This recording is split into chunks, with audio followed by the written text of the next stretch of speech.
Hola, buenos días.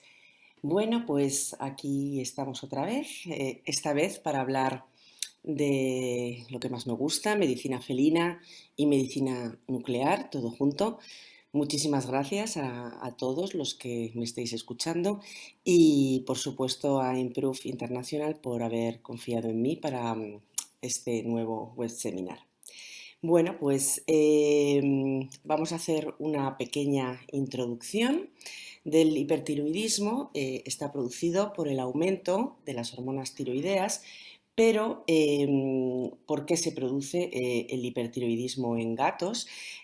Principalmente la causa más frecuente es un adenoma o, en el menor de los casos, con menos frecuencia, un carcinoma en el tiroides. A la derecha vemos esta imagen en la que vemos un tiroides normal, a ambos lados de la tráquea, pegadito, y a la derecha vemos dos adenomas no muy grandes, pequeñitos, y esta, bueno, pues suele ser la presentación más frecuente. Se produce en gatos generalmente mayores de 7 años. Bueno, en este estudio separaron a los gatos en diferentes grupos según el momento de su diagnóstico. Hicieron 5 grupos. En el primero hablaron de los gatitos que estaban recién diagnosticados, un año de diagnóstico, 2, 3, más de 4 años desde el diagnóstico. Y lo que vieron es que aumentaba la concentración de la T4 total. Esto era debido a que el volumen, el tumor, iba creciendo y además al crecer podían situarse dentro del tórax, con lo cual aumentaba también la prevalencia de tumores intratorácicos. Lo más llamativo es que también aumentaba la prevalencia de carcinomas, mientras que solamente es un 2% en los gatos recién diagnosticados, saltaba a un 20% cuando los gatos llevaban con la enfermedad más de 4 años. Esta gatita es Phoebe, es bueno, una de nuestras primeras pacientes y le hicimos una primera gammagrafía, que es la que está aquí arriba, porque todavía no teníamos la autorización para tratar con yodo 131, pero pues quería poner en marcha la gamma cámara y saber cómo funcionaba todo y que todo iba bien y pues la hicimos esta primera gammografía cuando ella llevaba diagnosticada de hipertiroidismo muy poco tiempo, unos 6 meses, y su T4 total en este momento era de 8 microgramos decilitro, pero fijaros, un año y medio después, que es cuando ya conseguimos la autorización para tratar con yodo 131, cómo este tumor ha crecido. Aquí la concentración de la T4 era 8 y aquí estaba en 14 microgramos decilitro. Esta es la evolución normal del hipertiroidismo, es decir, hay que comunicarle al propietario que está producido por un tumor y que además este tumor va a crecer. Si está tratándose con medicación, la medicación no va a impedir que el tumor crezca, solamente va a controlar sus hormonas y la sintomatología, pero no va a parar y detener el crecimiento del tumor. Por eso tenemos, digamos, dos maneras de tratar el hipertiroidismo. Uno con los tratamientos no definitivos, que no van a controlar el tumor, solamente van a controlar o intentar controlar la secreción hormonal y la sintomatología. Puede ser bien con fármacos que bloquean la síntesis hormonal o con la dieta baja en yodo, restrictiva en yodo, que lo que hace es darle poca gasolina a ese tiroides para que pueda fabricar hormonas tiroideas. Y luego tenemos los tratamientos definitivos, como son la cirugía y el yodo 131, que lo que hacen es ir a la causa de la enfermedad, intentar destruir el tumor con la radiación o extirpar la masa, si es posible. Así que el hipertiroidismo es un tumor y evoluciona, como los Pokémon. Bueno, pues vamos a ya, después de esta introducción, hablar de lo que es el yodo radiactivo, yodo 131. ¿Cuáles son las ventajas e inconvenientes de este tratamiento? Bueno, es un tratamiento sencillo, es efectivo y es seguro para el paciente. Va a evitar el inconveniente de administrar la medicación diariamente o la alimentación exclusiva de por vida, evita los riesgos que puede tener la anestesia en el caso de la cirugía y de la cirugía por sí misma y bueno, pues irradia y destruye el tejido tumoral siendo una cura definitiva, así que va a evitar, es un tratamiento definitivo, va a evitar la evolución de la enfermedad, que este tumor siga creciendo y que pueda tener la posibilidad de incluso hacerse un tumor maligno. Como inconvenientes, bueno, pues requiere una licencia especial del Consejo de Seguridad Nuclear, que bueno, ya os puedo decir que no es sencillo conseguirla.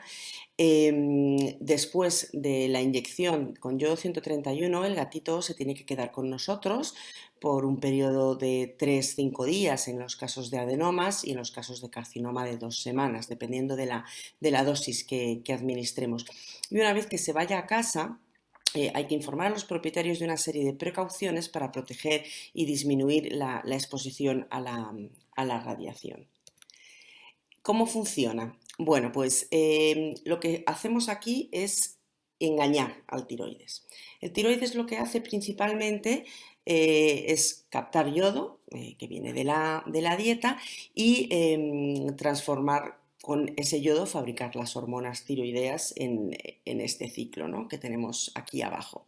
El tema es que le vamos a inyectar yodo que es radiactivo, que va a emitir partículas gamma y partículas beta. Las partículas beta van a ser las responsables de la destrucción del tejido y producen una destrucción muy localizada, solamente avanzan 2 milímetros, con lo cual no van a afectar ni siquiera al paratiroides y a las estructuras cercanas. Esto es una biopsia de un tiroides, esta parte es la parte del adenoma y todo esto es tejido sano. ¿Qué ocurre cuando hay hipertiroidismo? El aumento en las concentraciones de T4 y T3 van a suprimir el hipotálamo y la hipófisis y reducir la TSH. Esto va a hacer que el tejido sano está, digamos, atrofiado. Atrofiado pero funcionalmente, está ahí, lo podemos ver, incluso lo podemos valorar por ecografía, pero está atrofiado funcionalmente. Esto es una ventaja porque va a hacer que ese tejido esté menos ávido por el yodo, bueno, por el yodo en general, pero también por el yodo 131. Esta es la razón por la que siempre debemos evitar que los gatos estén medicados con el metimazol, el carbimazol o con la dieta baja en yodo, porque entonces este mecanismo no estaría producido y tendríamos el tejido sano también que captaría yodo, ¿vale? Lo normal es que del yodo que le inyectamos al gato, él capte entre un 10 y un 60%. Lo óptimo es entre un 20 y un 30%, pero hay gatitos que pueden captar menos o gatos que pueden ser los campeones de la captación y captar más. Esto nos va a obligar a reajustar las dosis en cada paciente. ¿Cuáles son las indicaciones específicas para el tratamiento con yodo 131? Bueno, pues por supuesto los propietarios que quieran un tratamiento definitivo para su gato, bien porque los gatos no respondan a la medicación o a la dieta, porque tengan reacciones adversas serias a la medicación y no la toleren, gatos que no se coman la dieta YD o en un ambiente multigato, que es muy complicado, porque es una dieta que tienen que tomar de manera estricta, no pueden tomar ninguna otra cosa. Cuando no sea posible el abordaje quirúrgico, bien por tejido ectópico o bien porque los nódulos se hayan introducido en el tórax. Por supuesto, en los casos de carcinomas invasivos o incluso metastáticos, son muchas veces ya reactivos no responden a la medicación y la cirugía pues tampoco es posible. Por supuesto, está indicado en gatos jóvenes, que se espera que vayan a vivir 2 años o más, gatos menores de 12 años o incluso gatos que gocen de buena salud, aunque sean mayores de 16 años. Vamos a seleccionar el paciente. Evidentemente, si tenemos que elegir si nos quedamos con Poti Poti o nos quedamos con esta gatita, con Hilda, esta gatita negra, pues evidentemente todos querríais que os remitieran el caso de Poti Poti. Necesitamos, bueno, pues valorar, el veterinario que nos remite el caso tiene que valorar si existen otras enfermedades además del hipertiroidismo. Claro, yo lo que les digo siempre, yo voy a curar el hipertiroidismo, pero lo demás no. Si tiene un IBD, si tiene un linfoma digestivo, si tiene un tumor de otra índole, pues eso evidentemente pues no lo vamos a curar. También necesitamos que los pacientes estén relativamente estables. Bueno, podemos tratar un gato diabético que esté estable, incluso le podemos poner la insulina durante los días que está con nosotros, pero evidentemente pues no es el momento si el gato está con cetoacidosis diabética o cualquier otro problema, el justamente que se pase aislado de por la radiación con nosotros esos días. El plan de trabajo con el que vamos a comenzar, bueno, pues la exploración, por supuesto. Hacemos especial atención a la condición corporal, ¿vale? Entre 1/9, considerándose óptima la condición corporal de 5, y también a la masa muscular. Muchos gatos todavía no han adelgazado, no están por debajo del peso, es decir, a lo mejor tienen una condición corporal de 5, incluso de 6, pueden estar gorditos, pero sin embargo ya han empezado a tener una importante pérdida de masa muscular.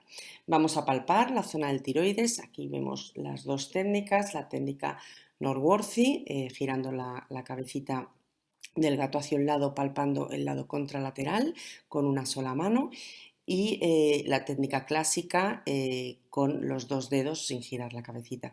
Vamos a deslizar los dedos desde el cricoides hasta la entrada del tórax, ejerciendo una presión no muy grande para que no se entierren los nódulos en la musculatura. También les vamos a medir la tensión arterial.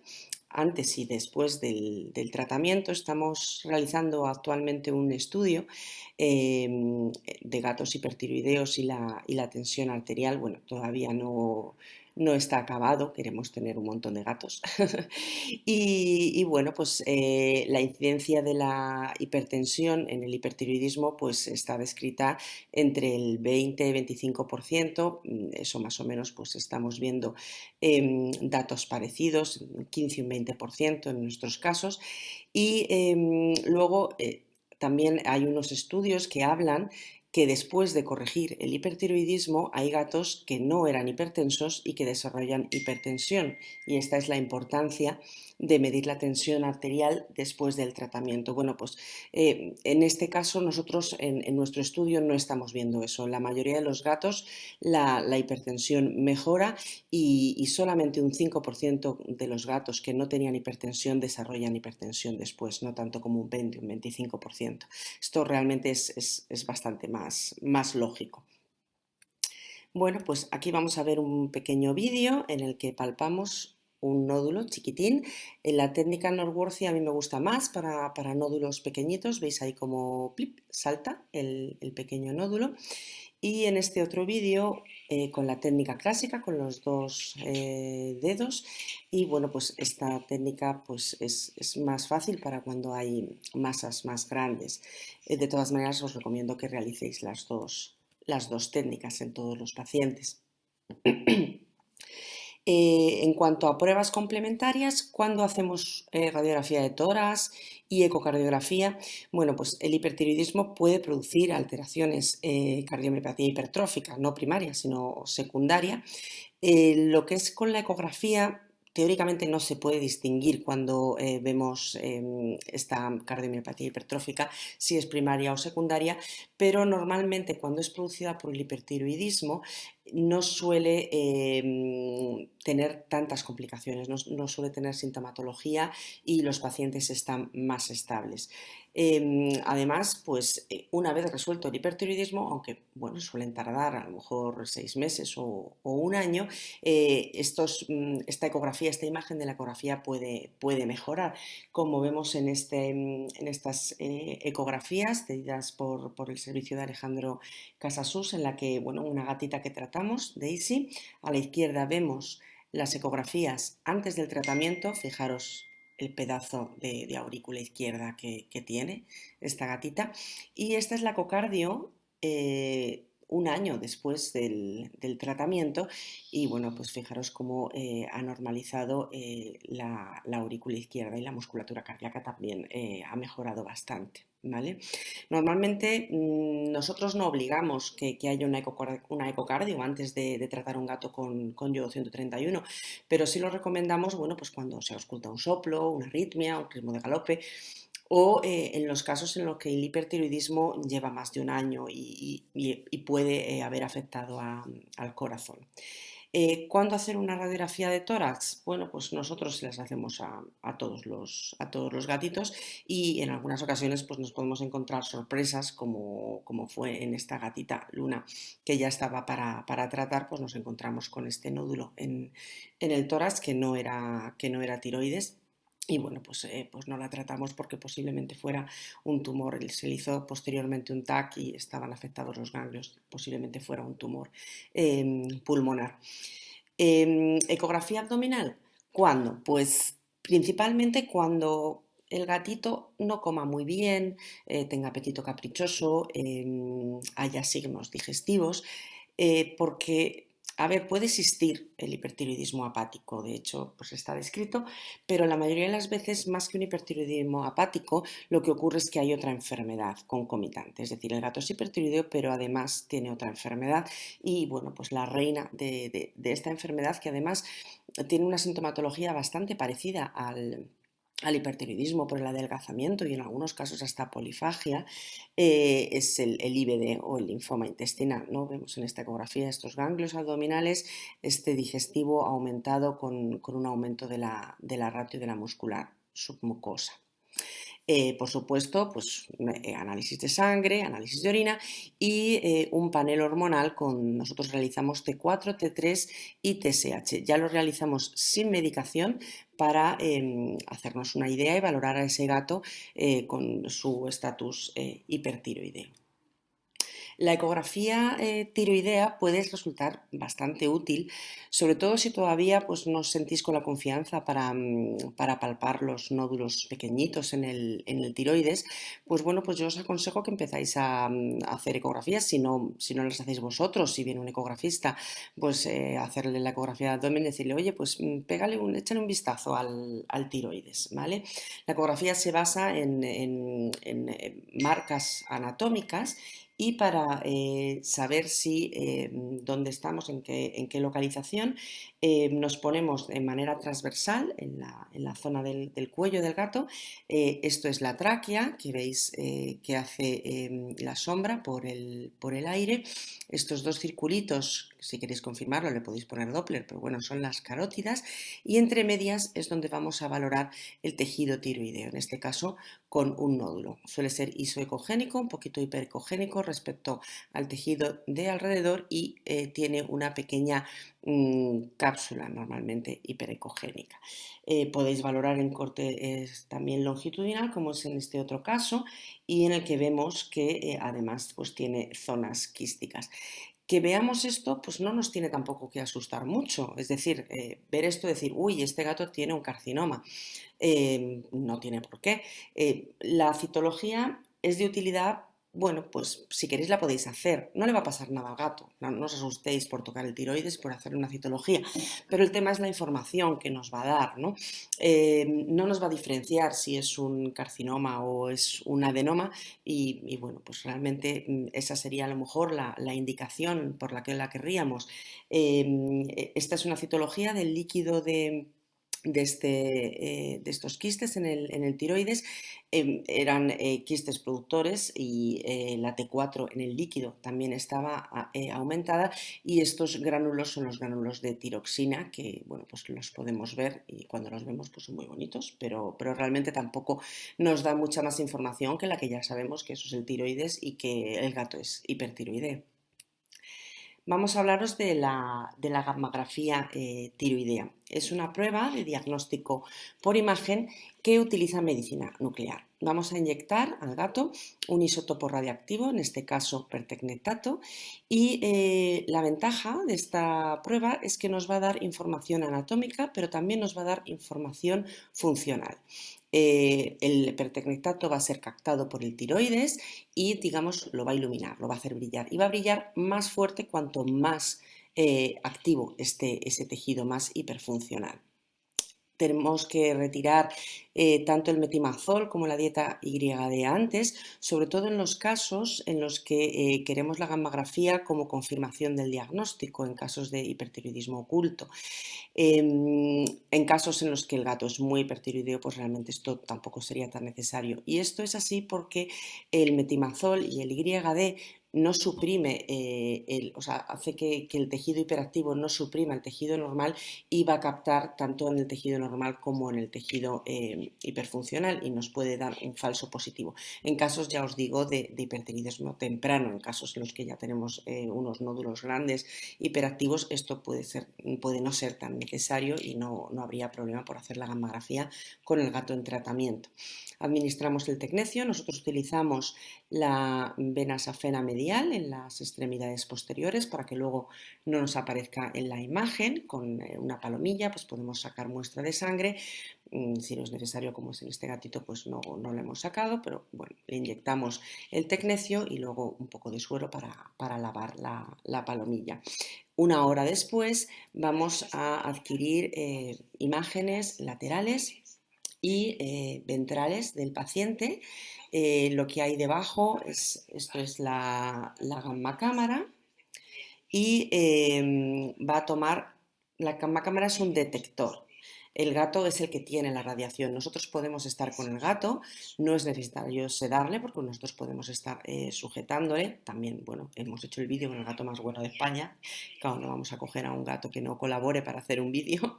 Pero bueno, Cornelius es un encanto. La mayoría de los gatos no necesitan sedación, algunos sí que los tenemos que sedar, pues sedación ligera es suficiente. Entonces la gamma cámara va a ir adquiriendo las imágenes y bueno, aquí veis cómo está brillando el nodulito que tiene Cornelius en su tiroides. Vamos a confirmar el diagnóstico en los casos en los que todavía las hormonas tiroideas no están por encima de rango o porque estén suprimidas por una enfermedad concomitante.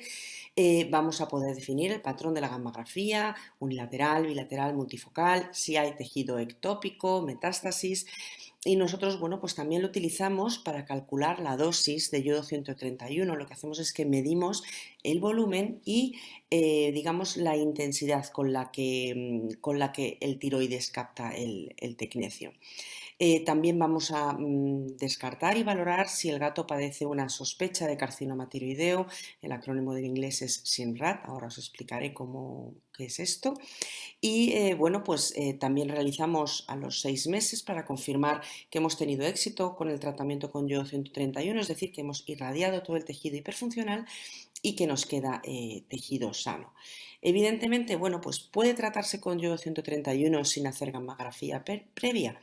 Sí, se puede hacer, de hecho en muchos centros así lo hacen, utilizan dosis fijas, administran a cada paciente pues 3, 4, 5 milicurios de yodo 131 y no le realizan gammografía previa.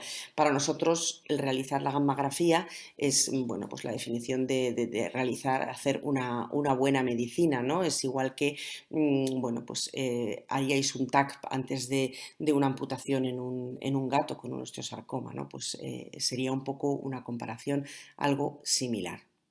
Para confirmar el diagnóstico, a la izquierda tenemos un gatito sano con su tiroides normal, que son estos dos nodulitos en la zona anatómica. Esto que parecen los ojitos son las glándulas salivares y para confirmar el diagnóstico vamos a medir lo que captan las glándulas salivares y el tiroides. En un gato normal, veis, deben captar más o menos lo mismo. Esta ratio debe ser menor de 1,5 y la ratio tiroides salivar tiene un 98 casi 99%, tanto de sensibilidad como de especificidad en el diagnóstico. ¿Vale? Este sería a la derecha un gatito que todavía no han aumentado las hormonas tiroideas, no recuerdo, pero creo que tenía 3,8, 3,9 de T4 y con la gammagrafía confirmamos el diagnóstico con este pequeño nodulito que tiene en el área cervical. También medimos otras ratios para comparar el tiroides con la zona axilar, con el corazón y bueno, como hemos comentado, con las glándulas salivares. Tenemos los siguientes patrones en la gammografía: unilateral, en el que solo vemos un nódulo, y el nódulo contralateral está suprimido y no va a brillar, no lo vamos a ver. Bilateral simétrico, con dos nódulos parecidos.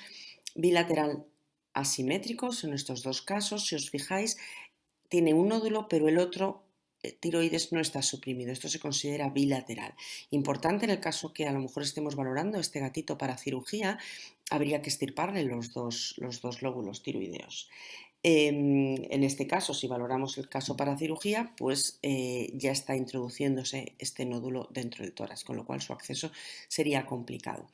Y multifocal, aquí tenemos dos nódulos en localización cervical y dos pequeños nodulitos ectópicos, de tejido ectópico, en el área mediastina, del mediastino craneal.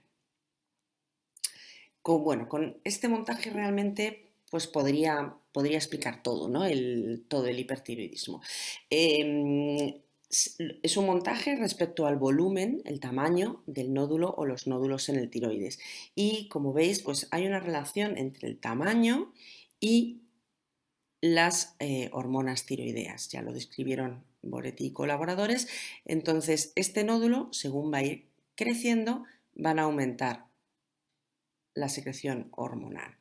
Incluso aquí ya en gatos con una T4 mayor de 13, y esto es lo que es una sospecha de carcinoma tiroideo, que siempre van a ser con una producción muy alta, muy elevada de las hormonas tiroideas. Del mismo modo, pues como no trataríais con la misma dosis de metimazol a este gato que a este, pues tampoco vamos a tratar con la misma dosis de yodo 131 en cada uno de los casos. Como es una enfermedad que evoluciona, muchas veces pues me comentáis, bueno, pues este gatito le tenía yo muy controlado con su medicación, ¿por qué ahora no lo consigo controlar y aunque suba la dosis? Pues esto es porque su hipertiroidismo está haciendo lo que suele hacer, que es que estos nódulos están creciendo. Entonces, a lo mejor no son los mismos gatos, pero a lo mejor este gato al año se pone así y al siguiente año se pone así. Eso es normal, que vaya aumentando el tamaño, consecuentemente la concentración de hormonas tiroideas. Los tumores SINRAT, esto viene del acrónimo del inglés, son hipertiroidismos severos, es decir, vamos a tener una T4 por encima de 13, 14, incluso 20 y tantos o 30 y tantos, como hemos tenido. En este caso, ella tenía, Lady Susie, un hipertiroidismo de 32 microgramos de cilitro. Bueno, este caso es bastante curioso. A esta gatita la operaron. Nos vino remitida desde Israel, allí no tienen yodo 131, y 6 meses antes la habían operado porque llevaba hipertiroidea por lo menos 4 o 5 años, no respondía ya bien a la medicación, le hicieron cirugía, al principio pues consiguieron controlar a la vez con medicación y después de la cirugía, y pues 4, 5, 6 meses después esto seguía siendo incontrolable, nos lo remitieron y fijaros qué tamaño de nódulos, esto ya es incontrolable, ¿no? Con medicación y con la cirugía pues bastante arriesgada, sería posible pero bastante arriesgada. La otra sigla del tumor SINRAT es gran volumen, huge, o sea, son tumores muy grandes, suelen introducirse dentro del tórax al tener este este peso, ¿vale? Este otro gatito, pues le trataron en Francia con yodo 131 con dosis fijas. Ellos utilizan 3 milicurios por cada gato y bueno, pues tenía una concentración de más de 15-16 microgramos de cilitro y después de tratarle pues seguía igual. Nos lo remitieron, le hicimos la gammagrafía, evidentemente por eso nos explicamos por lo que 3 milicurios para este gato no son suficientes. En muchos casos pues va a tener un patrón multifocal, es decir, 3 o más áreas de captación del radionucleótido y como os comentaba pues pueden ser resistentes a la medicación antitiroidea. Vamos a confirmar el éxito del tratamiento, como es en esta gatita, en Irail. A esta gatita además la administramos una dosis muy baja, creo que no llegaba a 1,4 milicurios, y 6 meses después del tratamiento con las hormonas normalizadas, y os fijaros que tiene un tiroides totalmente normal. Tiene un nódulo cuando es hipertiroidea y si os fijáis el lóbulo contralateral está suprimido y no se ve y luego cuando ya destruimos ese tejido hiperfuncional está destruido aparece y vuelve a captar el tejido normal. Bueno, el yodo 131 se puede administrar de diferentes maneras. El cálculo de dosis lo podemos realizar de diferentes maneras. Como os he comentado, las dosis fijas entre 4 y 5 milicurios a todos los pacientes, no realizan gammagrafía independientemente de la severidad del hipertiroidismo. Pues esto lo que se traduce es que bueno, para la mayoría de los gatitos 4 o 5 milicurios es muchísimo, no necesitan tanto, ¿vale?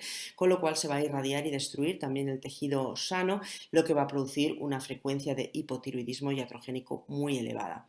Y luego pues vamos a perder algunos casos en los que se necesiten dosis mayores a 5 milicurios, como son los casos de los carcinomas o algunos hipertiroidismos muy severos en los que tenemos que administrar 7, 8, 9, 10 milicurios, ¿vale? El segundo método son las dosis estimadas según la severidad del hipertiroidismo. Entonces hacen 3 grupos. Si el hipertiroidismo es inicial, ligero, pues le aplican 2-3 milicurios, medio 3-5 y severo 5-6 milicurios. Sigue presentando también un riesgo alto de hipotiroidismo iatrogénico y bueno, pues también se les pueden escapar algunos casos en los que necesiten más dosis. Como nosotros realizamos el cálculo de dosis en Yodocat, utilizamos el mismo método que está desarrollando el doctor Peterson en Nueva York y lo que hacemos es que hacemos la gammagrafía y tenemos en cuenta varios factores, los valores hormonales, el volumen, la captación de tecnecio, como os he comentado, y luego también cuando inyectamos el yodo 131, cuánto de este yodo 131 ha sido captado por el tiroides, porque el resto lo va a eliminar por orina y no nos interesa. Entonces, bueno, con este método pues hemos mejorado tanto el éxito del tratamiento con una sola inyección como el desarrollo de hipotiroidismo iatrogénico a un 2-3% únicamente. Como os comentaba, pues medimos la T4 total y la T3 para hacernos una idea del estatus hipertiroideo. Vamos a realizar la gammagrafía para ver la captación de tecnecio y el volumen del nódulo y luego a las 24 y 48 horas, como estamos realizando en este gatito, vamos a ver del yodo 131 que le hemos puesto cuánto va a captar ese tiroides y ahí reajustamos la dosis final que vamos a administrar a cada paciente. Bueno, pues en este vídeo vamos, no sé si se me oye a la vez a mí hablando.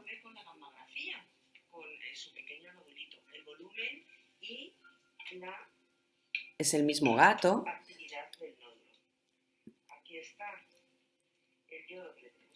Este aparato es el activímetro con el que medimos la dosis. Se le coloca a la inyección una funda de tungsteno para protegernos nosotros de la radiación y bueno, pues es una inyección subcutánea. A algunos pues les pica un poquito, pero no es gran cosa. También, bueno, Cornelius ya os digo que es el mejor gato el gato más bueno de España. Después de eso, pues ya le podemos Y después de esto, introducir en pues su casita, donde va a pasar con nosotros unos días.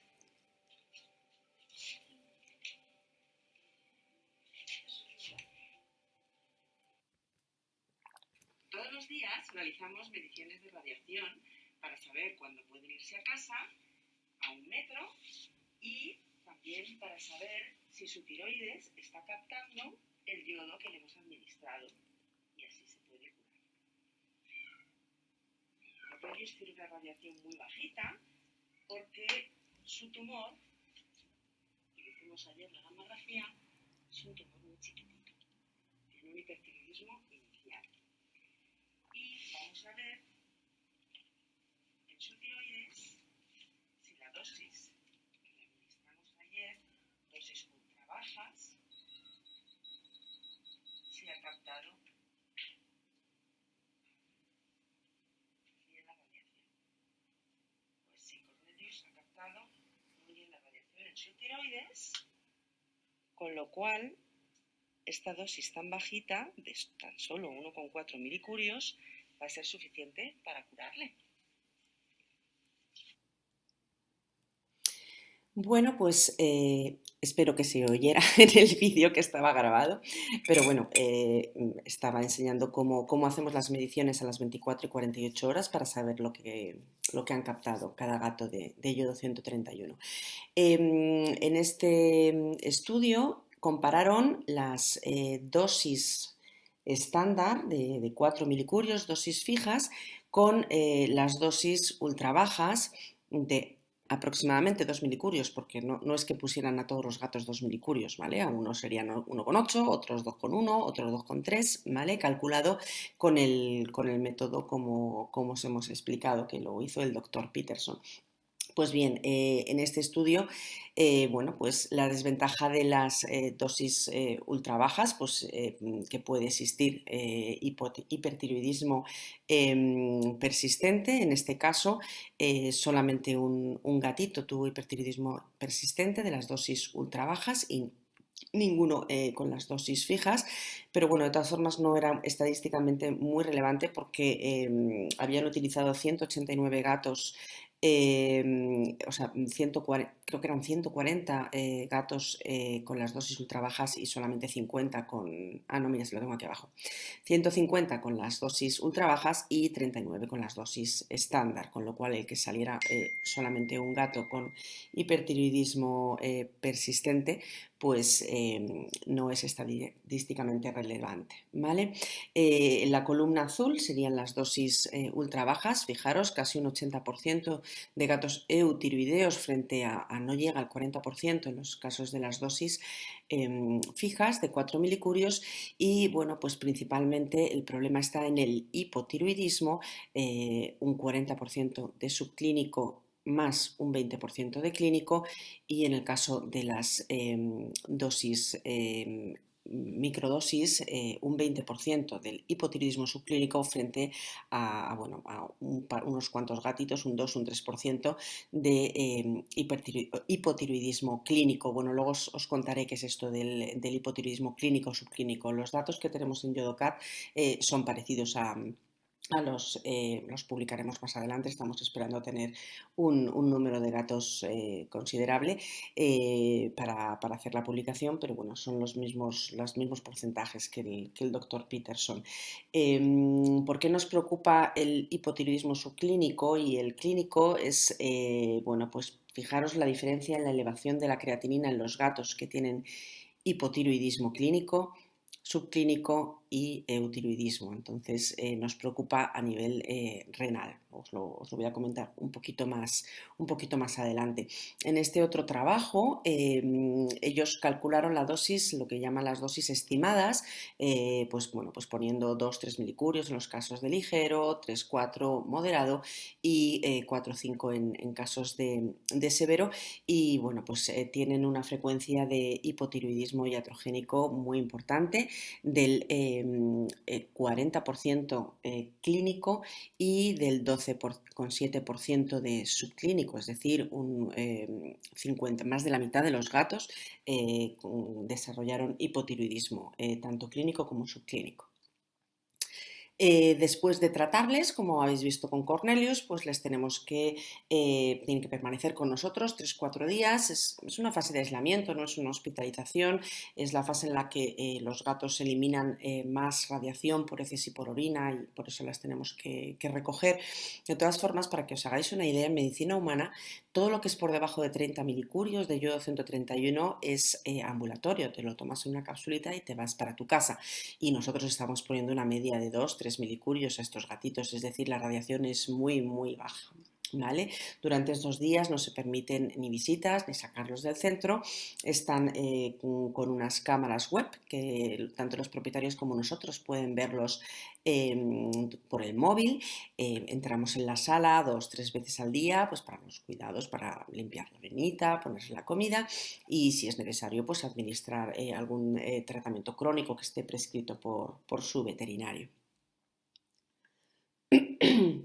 Las precauciones tras el alta. Bueno, pues una vez que salen de nuestras instalaciones, los gatos siguen eliminando radiación y ellos en sí siguen siendo radiactivos. Así que pues explicamos a los propietarios una serie de precauciones mínimas pues para que pues, no acumulen esta radiación, ¿vale? En principio recomendamos evitar el contacto con embarazadas y con niños.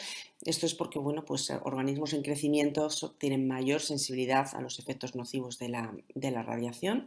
De la radiación podemos protegernos de dos maneras, con la distancia y con el tiempo. Entonces, sí que van a poderlos coger, achuchar, darles besos, no hay ningún problema, pero un tiempo limitado al día porque esto se acumula, principalmente se reduce en que no duerman con los propietarios, tienen que dormir fuera de la habitación. En cuanto a la eliminación de radiación por orina y por heces, bueno, pues si el gatito fuera tan majo de hacerlo en el váter, pues fenomenal, que algunos lo hacen, pero no es lo frecuente. Lo que les damos es una arena que es especial porque es biodegradable y se puede eliminar por el váter. Evidentemente, en los gatos que salgan al exterior no hay que dejarles salir al exterior porque pueden hacer pipí y caca dejando radiación en el sitio donde estén y la gente que esté fuera pues no tiene la información de que ese gato tiene radiación. Efectos secundarios, ¿cuáles son los contras, ¿no? de este tratamiento? Bueno, pues puede producir tiroiditis. Generalmente con las dosis bajas que utilizamos en adenomas esto no se produce, pero sí que se puede producir en los casos de carcinoma. Este es Pikmin, es el gatito que os he puesto antes la gammagrafía, un gato Simrat, una sospecha de carcinoma tiroideo al que le tuvimos que administrar 30 milicurios. Bueno, pues este gatito pues desarrolló una tiroiditis, son autolimitantes, pasan 2-3 días en los que bueno, pues el gato está un poco más pachucho, puede tener fiebre, decaimiento, anorexia, se trata con antiinflamatorios durante esos días de manera sintomática y bueno, pues resuelve solo, ¿vale? Puede producir en algunos gatos afonía, tanto transitoria como permanente. Lo hemos visto muy poco, pero bueno, algunos sí que se queda un poco más ronquillo, el pobre, el maullido. Y bueno, pues, ¿qué ocurre si os encontráis con un gato que le está pasando esto, que está jadeando de esta manera? ¿Puede producir el yodo 131 tormenta tiroidea? Bueno, pues a ver, la tormenta tiroidea es un síndrome muy bien descrito y definido en medicina humana que se produce por la secreción descontrolada y puntual de hormonas tiroideas. Las causas por las que puede producir esto son infección, trauma, estrés. Cuando hablamos de estrés no es que el susto de ir al veterinario o del transporte, hablamos de estrés pues de un accidente de tráfico, de un parto, esto es lo que hablan, ¿no? De estrés en medicina humana. Puede ser que se produzca por la retirada de la medicación de manera súbita y bueno, pues en medicina humana el que el yodo 131 pueda producir tormenta tiroidea es algo que está todavía en discusión y es controvertido porque hay algunos casos descritos, pero no están muy claros. Bueno, pues ¿cómo diagnostican los médicos que una persona padece una tormenta tiroidea?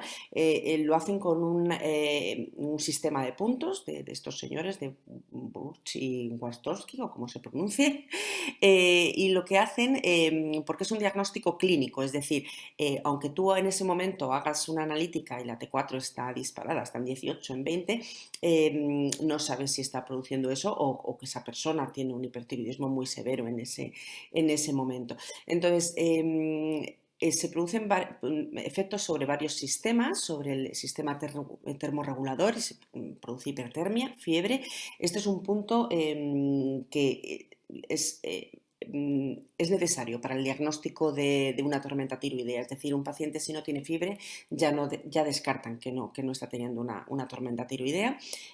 Produce efectos sobre el sistema nervioso central, puede producir hiperactividad, letargo, convulsiones, incluso llevar al coma, con lo cual pues los médicos pues puntúan con diferentes numeritos, según pues el del coma se lleva más puntos, evidentemente, para sumar en todo este sistema diagnóstico sobre el cardiovascular, taquicardia, insuficiencia cardíaca incluso congestiva, produciendo edema, digestivo, dolor abdominal, vómitos, hepático, ictericia, ¿vale?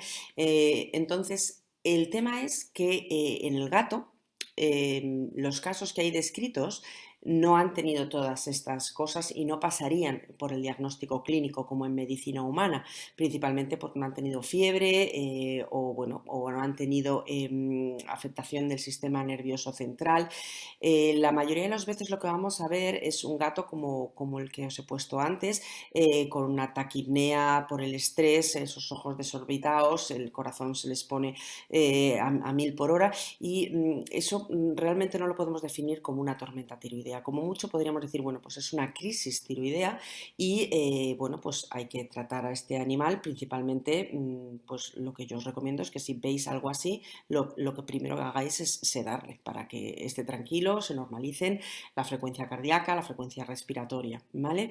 En medicina humana, bueno, pues lo tratan con beta bloqueantes, atenolol, propranolol, para disminuir los efectos nocivos cardiovasculares de las hormonas tiroideas y bueno, pues si tiene convulsiones, pues con benzodiazepinas, es decir, tratan sintomáticamente al paciente, la hipertermia y demás. Es un síndrome que en medicina humana tiene una mortalidad muy alta, incluso en pacientes hospitalizados en cuidados intensivos, pues más de la mitad pueden llegar a fallecer. Así que, bueno, pues esa es la diferencia por la cual, y esto pues envió una carta el doctor Peterson al journal de la ISFM diciendo que él dudaba que la tormenta tiroidea existiera en gatos, y ya no solo eso, sino que el yodo 131 pudiera producir tormenta tiroidea en los gatos, ¿vale?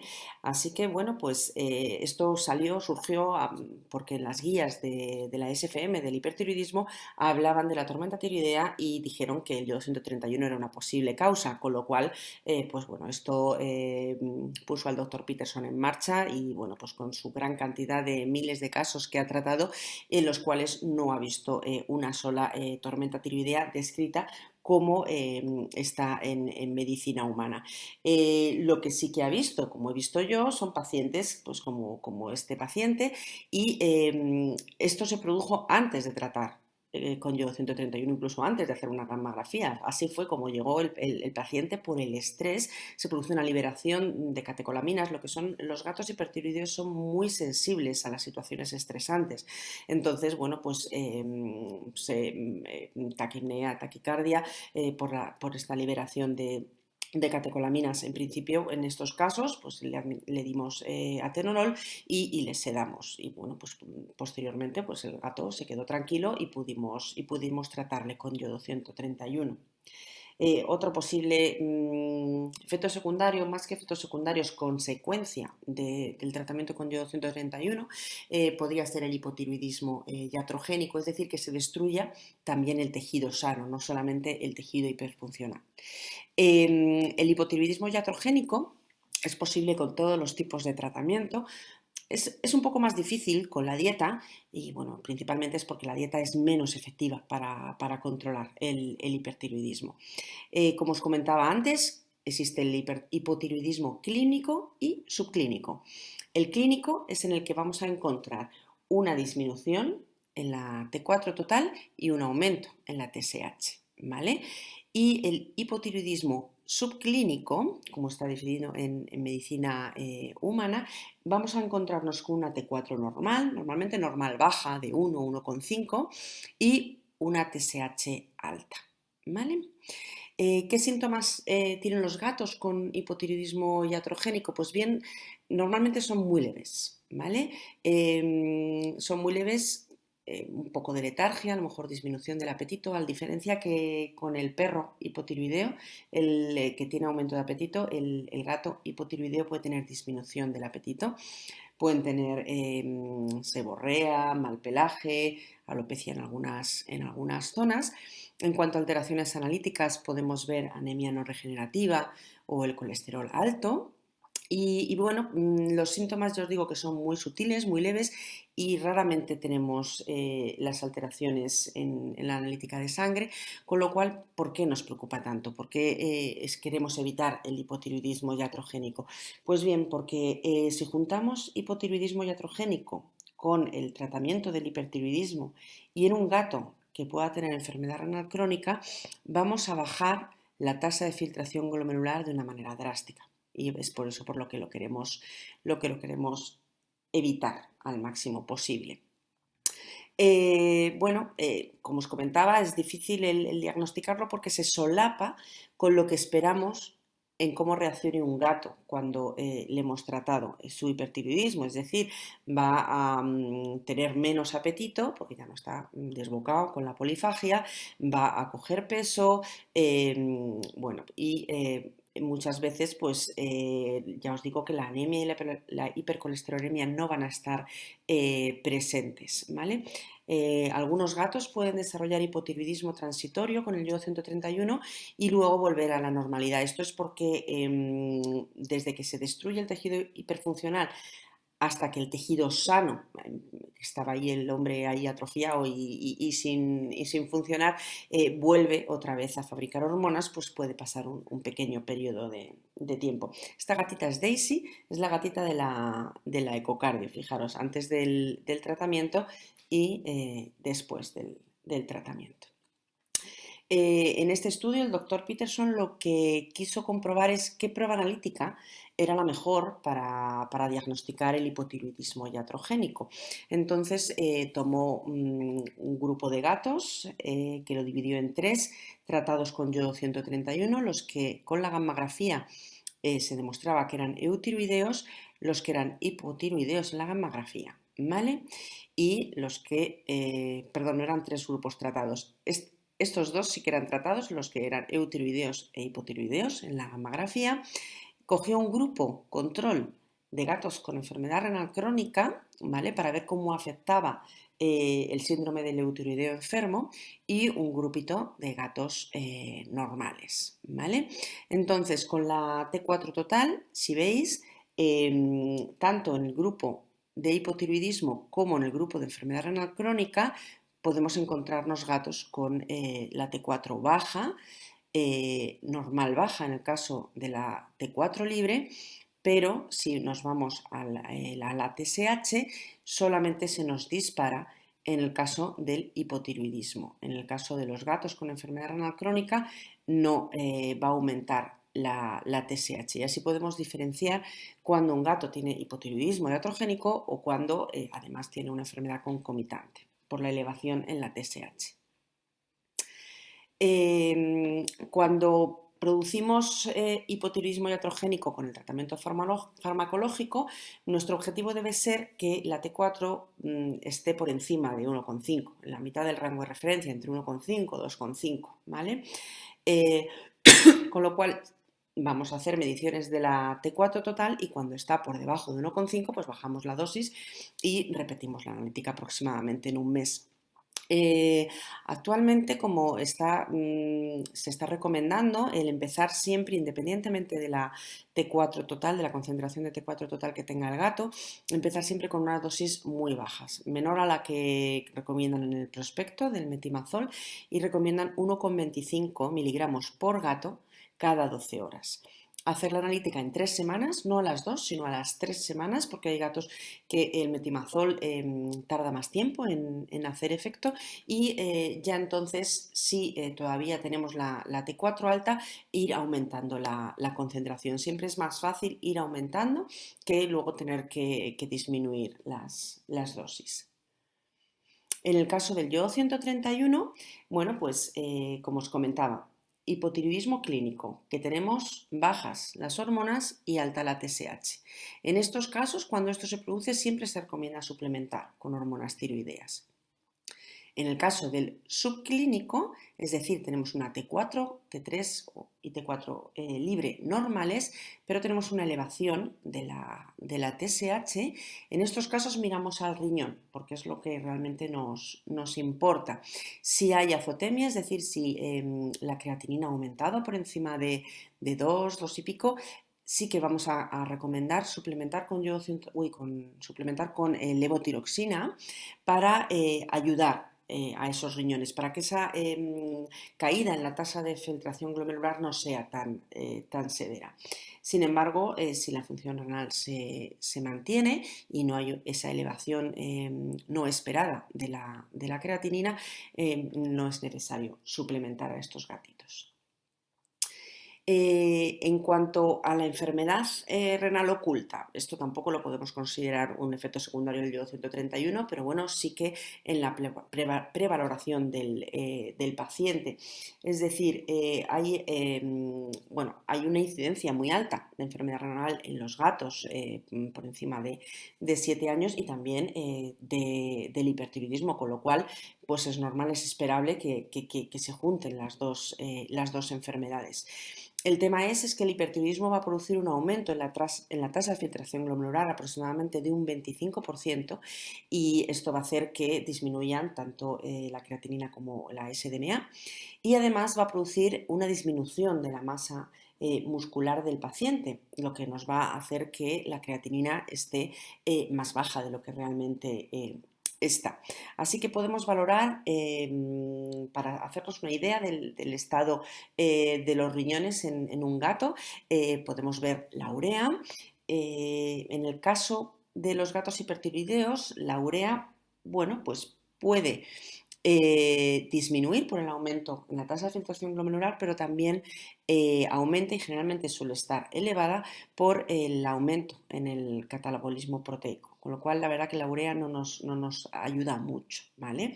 La creatinina, como hemos comentado, va a estar baja por un doble mecanismo: por el aumento en la tasa de filtración glomerular y por la pérdida en la masa muscular. La SDMA no está influida por la sarcopenia, por la pérdida de masa muscular, y sí está influida por el aumento de hormonas tiroideas. Aún así, la creatinina tiene, digamos, hay una relación proporcional entre el aumento de hormonas tiroideas y la disminución que produce de la creatinina, y sin embargo, en el caso de la SDMA no hay una relación, una proporcionalidad entre el aumento de hormonas tiroideas y la disminución de la SDMA. Sí que se baja, pero se baja y se afecta menos que en el caso de la creatinina. Y luego, pues, la disminución en la USG es densidad urinaria, perdón que está puesto en inglés, pero es que cabe mejor. El por qué se produce esta disminución, esta falta de capacidad de concentración de los riñones, puede ser que haya un aumento en el flujo renal y en la tasa de filtración glomerular, más que a alteraciones en sí de la hormona antidiurética, aunque bueno, se desconoce el efecto. Y luego también en algunos gatos puede haber una polidipsia psicógena que haga que disminuya. El tema es que ahora mismo pues ya también es otra de las cosas que está en duda, que realmente el hipertiroidismo vaya a producir una disminución en sí de la densidad urinaria. Con lo cual, cuando tengamos un gato hipertiroideo que tiene una densidad urinaria baja, ya nos tiene que hacer que pensar que posiblemente tenga unos riñones que no están funcionando todo lo bien que nos gustaría. Y de hecho, pues en los gatos que les hacemos análisis de orina antes y después del tratamiento con yodo 131, lo lógico sería pensar que si tuviera la densidad urinaria cuando están hipertiroideos, que la tuvieran baja, cuando les curásemos debería volver a la normalidad, y esto no es así. Los gatos que tenían la densidad urinaria baja antes del tratamiento siguen teniendo la baja después del tratamiento. En este estudio, bueno, pongo la bola de cristal porque realmente es ya como adivinar, ¿no? Es decir, aquí lo que quisieron ver es, ¿podemos saber si un gato tiene enfermedad renal crónica oculta por el hipertiroidismo? Bueno, pues sí, y no solo eso, sino que hicieron una fórmula, ¿no? Esta pedazo de fórmula en la cual relacionaron los valores de creatinina de ese gato, de SDMA y de densidad urinaria. Y con esto pues nos daba un número al que, por unas tablas, el LogicP, nos da una probabilidad de ese gato de tener enfermedad renal crónica producido por el hipertiroidismo. Vamos a verlo con esta gatita, con Nana. Es una gata de 17 años, tiene una condición corporal bajita, está delgadita, de 2/9, y además tiene una pérdida de masa muscular severa, ¿vale? Se le palpan 2 nódulos, pesa 3,1 kilogramos, su T4 está en 11,5 y la creatinina está en 1,4, SDMA en 21 y densidad urinaria baja. Bueno, podemos meterlo en la fórmula y ya os digo que nos va a dar una probabilidad de que Nana tenga enfermedad renal crónica del 98%. Pero si pensáis, tampoco hace falta irse a la fórmula, es la lógica, ¿no? Con una T4 de 11,5, Nana debería tener una creatinina mucho más baja, y sobre todo porque tiene una pérdida de masa muscular muy severa. Una vez que corrijamos el hipertiroidismo, esta creatinina tiene que aumentar tanto por la masa muscular como por la disminución de la T4. Y esta creatinina, pues lo normal es que aumente entre medio punto y 1 punto. Tampoco va a aumentar una pasada, ¿eh? Tampoco os vais a encontrar una creatinina de 7 con esta creatinina previa, ¿vale?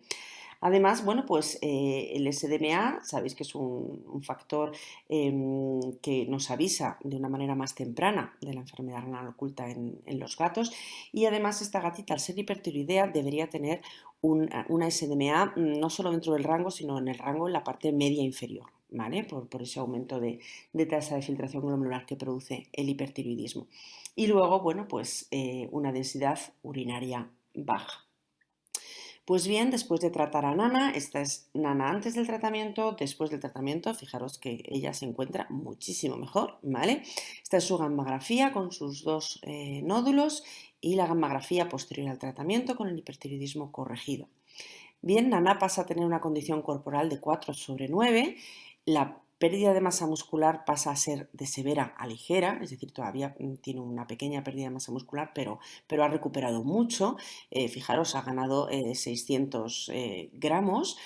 Su T4 y su TSH están normales, es decir, tiene eutiroidismo, y también lo vemos en la gammografía. Pues ha pasado lo que tenía que pasar, que esa creatinina ha aumentado a 2,3, la SDMA se ha mantenido más o menos estable y la densidad urinaria sigue estable, ¿vale? Esto es lo que debe de pasar de manera lógica, es decir, esa creatinina, al recuperar la masa muscular y normalizarse los valores hormonales, va a aumentar. El tema es cuánto, ¿vale? Entonces, bueno, pues en esta gatita ahora lo que tenemos es una gata enfermedad renal crónica IRIS 2, no proteinúrica, o bueno, proteinuria borderline y normotensa.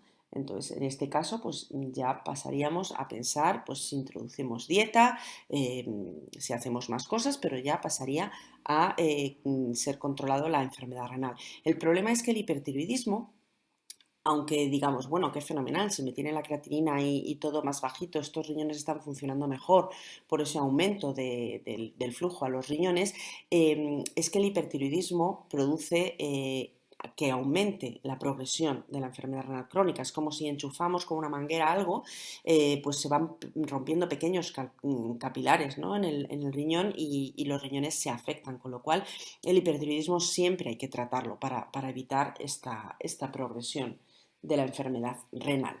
Vamos a ver en este caso otro ejemplo. Esta gatita, Coqui, tiene una T4 total de 13,5. Esta gatita se encuentra mejor, tiene una condición corporal bastante buena, no tenía mucha pérdida de masa muscular, ¿vale? Una creatinina de 1, un SDMA de 10, es decir, lo que esperamos que lo tenga en el límite inferior, ¿no?, con esta concentración de T4, y una densidad urinaria correcta, buena. Esta es su gammagrafía. Tratamos a Coqui y estos 6 meses después su gammagrafía de eutiroidismo, y con todos los valores de eutiroidismo, pues fijaros lo que hace la creatinina, pues aumenta un poquito lo que tiene que aumentar y la densidad urinaria se mantiene. Y esta es Coqui, que se nos pone ya tirando a gordita. Ahora habrá que ponerla a régimen. En algunos casos podemos recomendar el hacer ensayo con metimazol antes del tratamiento con yodo 131, pero en algunos casos, ¿de acuerdo? Generalmente no lo recomendamos. ¿Y no lo recomendamos por qué? Bueno, primero, ¿qué es el ensayo con metimazol? Es administrar, evidentemente, metimazol al gato, pero necesitamos controlar muy bien el hipertiroidismo. No puede estar ni hipotiroideo ni estar hipertiroideo, es decir, tenemos que tener la T4 total en el rango de referencia, entre 1,5 y 2,5, con lo fácil que es eso, ¿no?, que todos lo sabéis. Bueno, perdón. Y además, también durante un periodo largo, no me vale a la primera analítica ya saber dónde está la creatinina, porque el gato tiene que recuperar masa muscular, o bueno, si no tenía mucha pérdida de masa muscular podemos deducir antes ese valor de creatinina. Normalmente la tasa de filtración glomerular se normaliza, se estabiliza al mes de tener las hormonas controladas, pero la masa muscular tarda más en normalizarse, a lo mejor 4 o 5 meses, por lo cual recomendamos que esté el gato controlado por lo menos estos 3 meses, ¿vale? Y entonces ahí ya vamos a saber teóricamente cuál es el valor real de esa creatinina. ¿Por qué no lo recomendamos? Bien, pues porque en este estudio se demostró que el pronóstico de los gatos que no tienen azotemia antes del tratamiento, pero que desarrollan azotemia después del tratamiento, con los que no desarrollan azotemia después del tratamiento, es el mismo. Es decir, si tenemos dos gatos, uno con una creatinina de 1,3 y otro con una creatinina de 1,5, por ejemplo, y les tratamos a los dos con yodo 131, y el gato número 1 pues pasa a tener una creatinina de 1,5, por ejemplo, y el gato número 2 pasa a tener una creatinina de 2,1. Pues el pronóstico de estos gatos es el mismo, la supervivencia es la misma, ¿vale? Y bueno, pues el problema es que si asustamos a los propietarios o a los veterinarios con el ensayo con metimazol y esta creatinina aumenta a 2,1, 2,2, pues pueden rehusar un tratamiento muchísimo más efectivo del hipertiroidismo como es el yodo 131.